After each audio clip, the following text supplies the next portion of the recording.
Hoy toca un poquito de poesía, pero poesía de verdad, que con tanto reggaetón tenéis la cabeza seca. Bueno, lo primero que tienes que saber es que la poesía de este periodo comprende 4 décadas. Tenemos la década de los 40, la década de los 50, de los 60 y de los 70.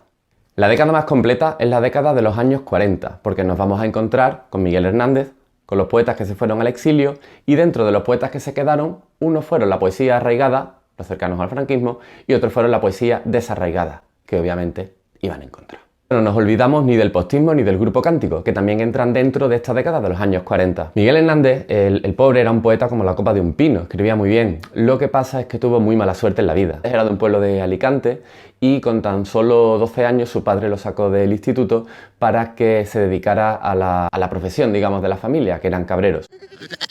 Entonces Miguel Hernández se iba efectivamente con su rebaño, pero mientras lo cuidaba, pues escribía versos. Imagino que más de alguna cabra pues se le escaparía. El padre de Miguel Hernández, que era un poco cabroncete, cuando murió Miguel Hernández en la cárcel de tuberculosis, dijo que su hijo se lo merecía.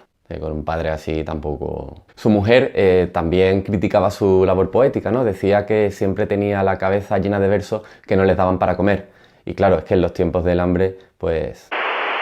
Miguel Hernández tenía además hipertiroidismo y dirás, ¿y a mí qué me importa? Pues esto le hacía tener una pinta de un poco loco, porque tenía los ojos muy hinchados y esa mirada era tan penetrante y tan llamativa que incluso cuando murió no se lo pudieron cerrar y fue enterrado con los ojos abiertos. Bueno, pero lo importante poéticamente hablando de Miguel Hernández es que es el nexo entre la poesía del 27, donde por cierto no caía muy bien, y la poesía de la generación del 36. Una de sus características fundamentales es que convierte lo cotidiano y lo humilde en poético. No es una poesía grandilocuente, como puede ser la de otras etapas de la historia de la literatura, es una poesía sencilla, fácil de comprender, pero que te llega muy adentro. ¿Cuáles son los temas fundamentales de Miguel Hernández? Pues el amor, la vida y la muerte.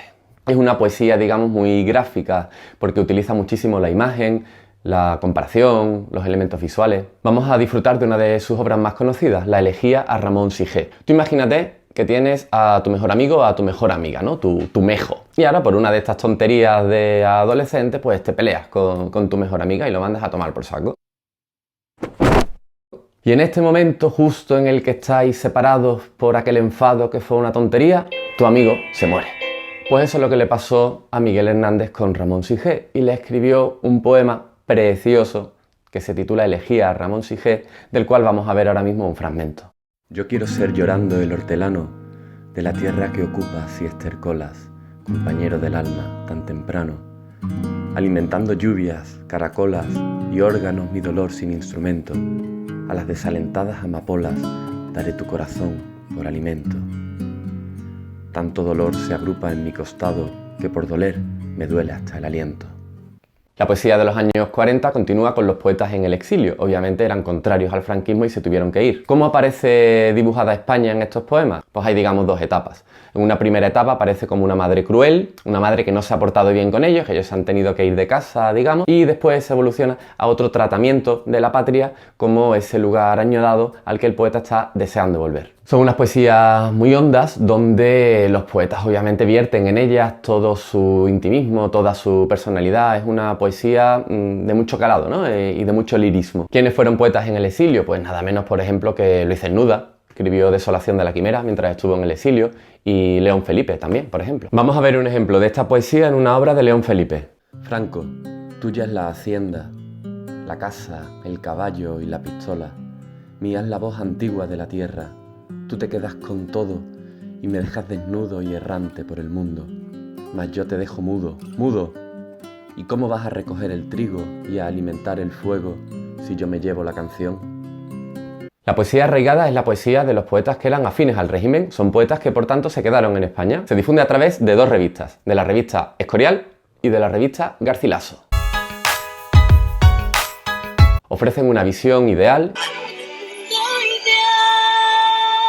y una visión optimista del mundo. Es una España en la que prácticamente no ha habido una guerra. Técnicamente, pues formalismo clásico, estrofas clásicas como puedan ser el soneto o versos típicos de la tradición española como puedan ser los endecasílabos. ¿De qué van a hablar este tipo de poetas? Pues de la religión, de la patria, también del amor, de la naturaleza española. ¿Quiénes forman parte de este tipo de poesía? Pues por ejemplo Dionisio Ridruejo y Luis Rosales. La poesía desarraigada, por su parte, es la poesía de aquellos que eran contrarios al régimen. Esta poesía se difunde a través, fundamentalmente, de la revista Espadaña, de Espada más España. Y obviamente no se parece en nada a la poesía arraigada. Aquí hay una visión pesimista del mundo y nada de formalismo clasicista. Aquí queremos formas innovadoras, formas rompedoras, como por ejemplo el versículo, el verso libre. Utiliza un lenguaje seco, muy directo. Son poetas incluso que están enfadados con Dios. Hay una religiosidad vivida de una manera muy angustiosa. Es una poesía, en definitiva, muy existencial. Aquí tenemos, por ejemplo, a Dámaso Alonso, con Hijos de la Ira, a Vicente Alessandre, poetones del siglo XX. Vamos a leer un poema muy bonito y además bastante duro de Luis Rosales. Porque todo es igual, y tú lo sabes. Has llegado a tu casa y has cerrado la puerta con ese mismo gesto con que se tira un día, con que se quita la hoja atrasada al calendario, cuando todo es igual y tú lo sabes. Has llegado a tu casa, te has bañado respetuosa y tristemente, lo mismo que un suicida, y has mirado tus libros como miran los árboles sus hojas, y te has sentido solo, humanamente solo, definitivamente solo, porque todo es igual y tú lo sabes.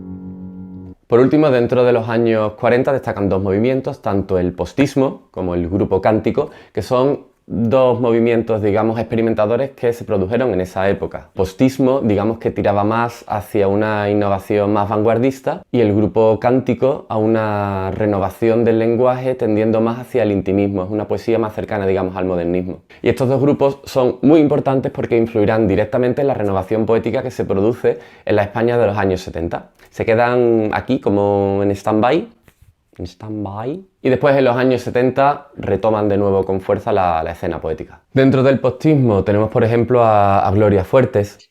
Gato Garabato. Y dentro del grupo cántico a Pablo García de Baena. Y ahora vamos con un fragmento de Gloria Fuertes, que es precioso y que espero que os sirva para que se os quite de la cabeza esa idea, que espero que no tengáis, de Gloria Fuertes como simplemente una autora de poesía para niños. Porque es que incluso sus poesías para niños tienen un trasfondo simbólico impresionante. Yo creo que se merece que algún día le grabemos un vídeo. Soy como esa isla que ignorada late acunada por árboles jugosos en el centro de un mar que no me entiende, rodeada de nada, sola, solo. A esta isla que soy, si alguien llega, que se encuentre con algo es mi deseo, manantiales de versos encendidos y cascadas de paz es lo que tengo.